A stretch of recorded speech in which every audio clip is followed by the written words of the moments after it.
क्या इमरान खान का जुमे को पंजाब असेंबली तोड़ने का ऐलान सिर्फ ऐलान रह जाएगा? पंजाब असेंबली में अपोजिशन इत्तेहाद ने वज़ीर आला परवेज़ इलाही के खिलाफ तहरीक अदम एतमाद जमा करवा दी। तहरीक अदम एतमाद आ जाए तो वज़ीर आला असेंबली तोड़ने के काबिल नहीं रहता, पहले तहरीक पर वोटिंग करवानी पड़ती है। गवर्नर पंजाब ने भी चौधरी परवेज़ इलाही को असेंबली से एतमाद का वोट हासिल करने की एडवाइस भेज दी।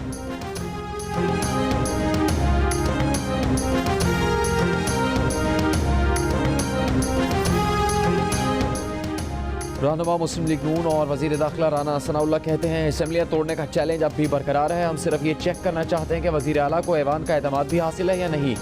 प्रोग्राम आज शाहजेब खानजादा के साथ में गुफ्तगू करते हुए कहा कि अदम एतमाद जमा न करवाते तो कल हमसे सवाल होता कि आपने आईनी रास्ता क्यों इख्तियार नहीं किया। स्पीकर और डिप्टी स्पीकर के खिलाफ भी तहरीक अदम एतमाद जमा करवाई है। सियासत में हर चीज़ मुमकिन हो सकती है।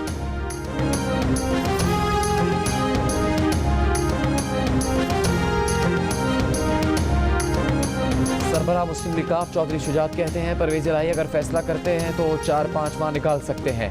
शहबाज शरीफ और आसिफ जरदारी से मुलाकातों के बाद एक बयान में कहा कि पीपल्स पार्टी और नून लीग अदम एतमाद और एतमाद के वोट जैसे दोनों ऑप्शन पर गौर कर रही है। अगले 3-4 दिन में मसले का हल निकल आएगा।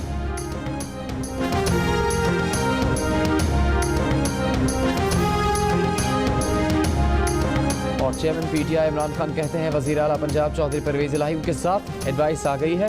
जुमे को असेंबलियाँ तहलील होंगी, दमादम मस्त कलंदर होगा। बोले परवेज़ इलाही की जमात आज़ाद है। जनरल बाजवा से मुतालिक इनकी पॉलिसी मुख्तलिफ हो सकती है, वो नून लीग से भी मिल सकते हैं।